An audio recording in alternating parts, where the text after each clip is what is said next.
All ready to go, Ben. Good to see you. Thanks for coming up. Great to be back up here in Portland in January. Yeah. How was the drive up? Beautiful, clear, Yeah, sunny. yeah. Great. So I mentioned at the beginning here, 25th season in Portland. I know you've been coming up here a long time, and you could probably see what this city means to the fans here, what the Sea Dogs mean to the city, and you've got to learn a lot about Portland. Yeah, I mean it's such a passionate fan base. I mean I think it's it mirrors what we see down in Boston, and is such a critical development point for our players coming through. So the passion of the city and the fans at Hadlock in the summertime is something that is really important for us as a development system.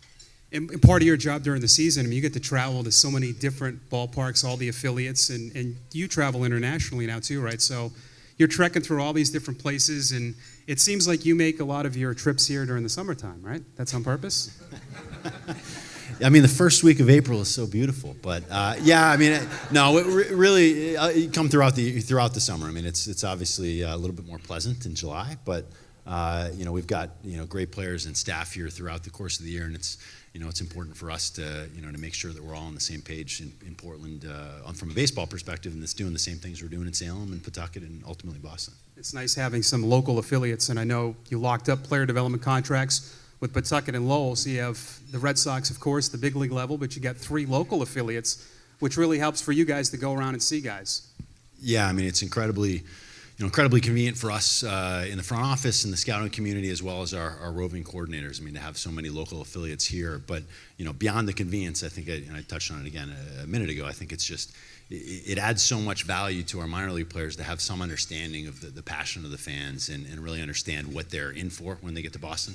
Nothing can really prepare you for what it's like when you get to Fenway and the media that you have to deal with and the passion of the fans. But I think getting a slice of that or a taste of that here in Portland and as you move up is critical for our guys. And you've probably seen it change a bit, the exposure now in the minor league players, where you see more of the writers from Boston. They'll come up here and interview these guys, Nesson, WEEI. So things have kind of changed. These guys are getting a sliver of what the big league media is like. Yeah, absolutely. I mean, the coverage continues to expand. I mean, there's so much on the internet now.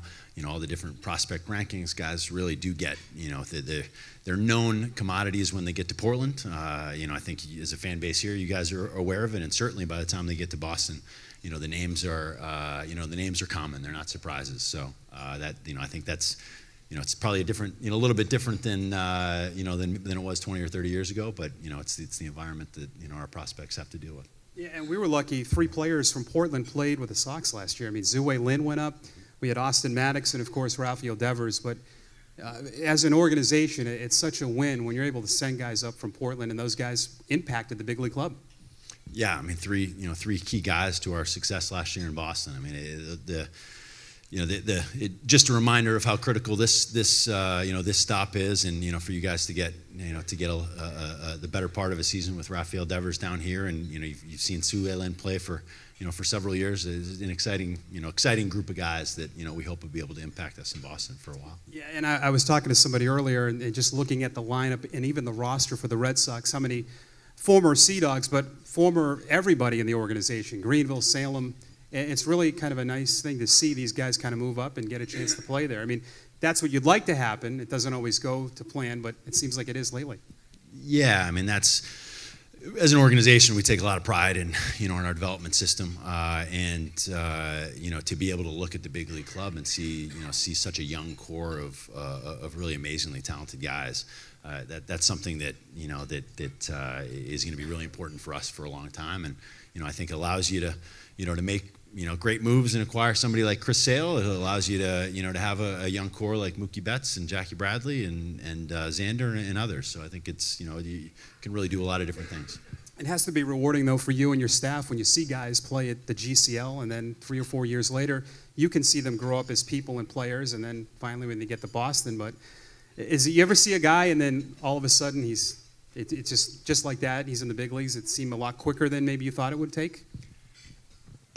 Yeah, I mean, you try not to put hard time frames on any one player because things happen, really quickly. Going into the season, last year, Sue Whalen took a big step forward and, was in the big leagues in the middle of the year. And I don't know that that's something that a lot of people, would have bet on coming into the year. And I think so from a development perspective, we're trying not to put too many limitations or even expectations on guys, but really just trying to, stoke development every day and really focus on the smaller time frame because when you're focusing on those inching forward each day, you look up and suddenly you're so much further down the line and you might be close to Boston or get there. So I think and we try to keep the focus a little bit shorter sighted. And not only players, but what's been great over the years here, I mean, all the big league trainers, we're trainers here in Portland. We've had a lot of coaches, including our very own Carlos Febles, who's now going from manager here to third base coach. So it's neat to see that happening too, that coaches and training staff and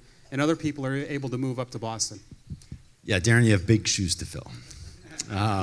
It's really exciting. I mean, hey, all the coaches, or majority of coaches, have the same aspirations and dreams that the players do. They're looking to get to the big leagues. They love their job coaching. They love interacting with with the players at whatever level they are. But but they have those same dreams. So really neat for us, for Carlos, in particular, to get that opportunity, and as an organization for us to have. Members of the Major League coaching staff that have come through the system, Carlos and then a couple, Tim Hires and Tom Goodwin, who both worked in our system previously. It's an exciting thing for us. The Red Sox rookie development program is going on this week. I've seen a lot on Twitter, and the guys are there. So what does that all entail, the week for those guys?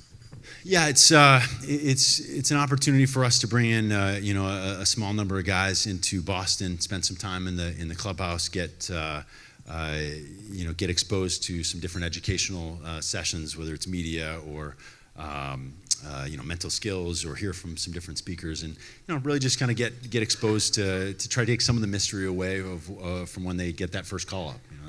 That first call up to Boston, whether you've been in the big leagues or somewhere else or you haven't, is a pretty crazy day. And the more that we can take away some of the mystery of some of the basics of where the manager's office is and who the clubhouse guys are and where the training room is, as well as kind of prepare a little bit for some of the other things that off the field that they're going to face, that try to make it as easy a transition as we can. What's the process of signing minor league free agents? Because you see it at every team in the Eastern League will have players that are free agents, but what is that process like? Yeah, I mean, our scouting department does a great job of identifying kind of key free agents throughout baseball, and that happens. I mean, certainly at the major league level, which you guys know about and are well aware of, but also happens at the minor league level, and it allows. That process is how we identify and sign Jeremy Barfield, who's here with us today, and allows us to bring somebody in that can make such an impact on the minor league system and hopefully help us out in Boston. So our scouting department has reports on every player in minor league baseball, and the number of them are free agents at the end of each year, and we get together and try to just kind of at the major league, just like the major league side, we try to do the best we can to to woo the free agents that we think can help us, and both at the minor league level and in Boston. All right, Ben, and you're heading down to spring training soon? Yeah, about 3.5 weeks. So looking forward to it. Thank you for joining us. Appreciate it. Thanks, man.